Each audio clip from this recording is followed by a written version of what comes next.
Hello, ka-blessing nata dinhi sa Sawata sa Isidro Davnor. And today we'll talk about no record of wrongs. Usahay makadungog ta sa mga pulong sakit kayo o isa sa mga pulong ato madunggan kining mga past sins nato nga gina untingkay o ang purpose ani nga mapasakitan gyud ta maayo. Pero salamat sa Ginoo kay ang Dios nato dili di ay niya na. Kaya kung ang Diyos panginana, dako gid ang atong kitawag natong problema. Pero salamat kay ang Diyos nato di ay siya ang Diyos nga mapasayloon, o kung naghatag sa kapasayloan, ikalimtan niya even our past sins. How many man na siya, kung unsa pod kabugat ang Diyos nagapasaylo. In Romans, the Bible says us there's now no condemnation to them that trust or believe on the Lord Jesus Christ. So what happens kung kita makasala? Ang pagpasaylo ba sa Diyos na pagyapon? Yes, nagyapon ang pagpasaylo sa Ginoo.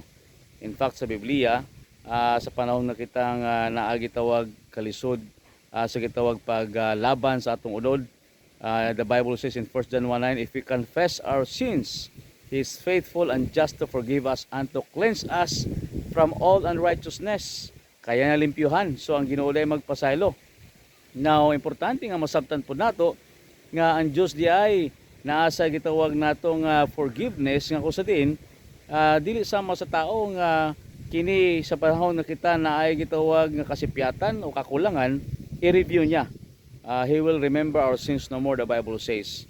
So naaya to assurances gihatag sa Ginoo.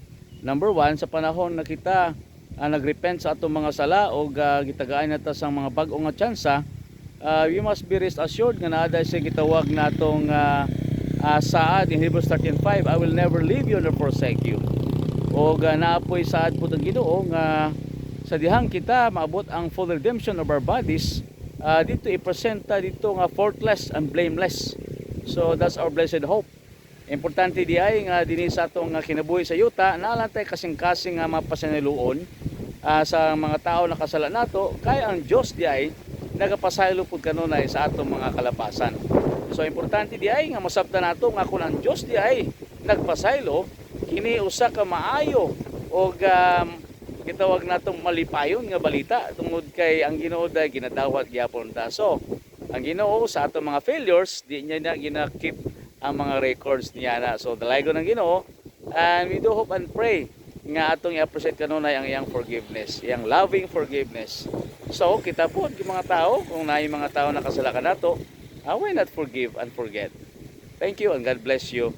Goodbye for now.